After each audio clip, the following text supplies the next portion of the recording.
He left it late, very late, with only one day's campaigning left. In the past hour, Boris Johnson finally came to the aid of his party at a Conservative election rally in London. He told chanting supporters that if they were surprised to see him, whatever the differences in the party, they were trivial compared to the disaster he believed the country is facing if the polls are right. Mr Sunak followed him onto the platform at the end of a very long day for him, which began at 4 a.m, as the PM pointed out. He'd had 3 breakfasts before 10 this morning. Later, the Conservatives decided the Labour leader, Sir Keir Starmer's work-life balance was a legitimate area for attack. Clocking off at 6 on a Friday evening to spend time with his family would amount to being a part-time Prime Minister, they said. After weeks of campaigning, with less than 36 hours left before the polls open, guess who finally showed up? Good evening, good evening. Thank you very much. Although he barely mentioned Rishi Sunak by name. If you feel you've got a few thousand to spare, then vote Labour on Thursday.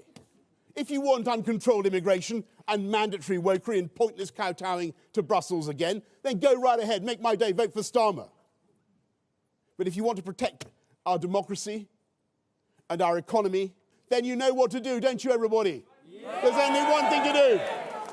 Vote Conservative. It was just enough for the Prime Minister to make this claim. Isn't it great to have our Conservative family united, my friends? Yeah. At 5 o'clock this morning, the Prime Minister was already visiting a distribution centre. He's made his work ethic a feature of his campaign. I've been out with our candidates every day, and that's why I'm fighting hard for every vote. And I was up at 4 this morning talking to workers because we've got days left to make the case to the British people that Thursday's vote really matters for them. But the Conservatives also accused Keir Starmer of wanting to be a part-time Prime Minister after the Labour leader said he would carve out time for his family from 6 o'clock on Friday evenings.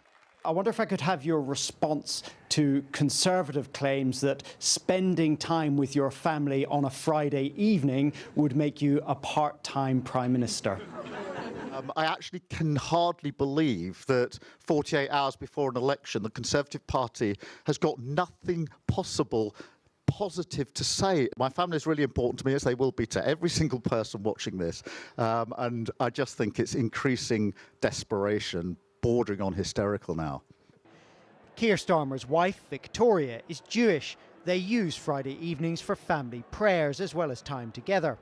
The government's anti-Semitism czar, who is also a Labour peer, says this was an insidious line of attack from the Tories. They know that is the custom across the Jewish community, whether people are religious or not. That's what people do.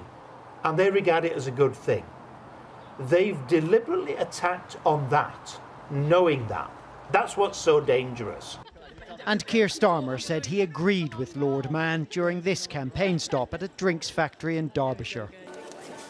With less than 48 hours to go, Keir Starmer is only campaigning in constituencies with sizable Conservative majorities that would once have been considered safe Tory seats.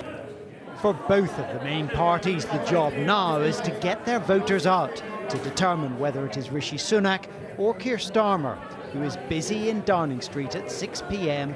this Friday. Dinnen News at 10, Staffordshire. Well, Robert is here to talk about this appearance of Boris Johnson on the campaign trail, literally at the last minute. What do you make of it, Robert? I mean, for many, it will be seen as a boost, but there are risks.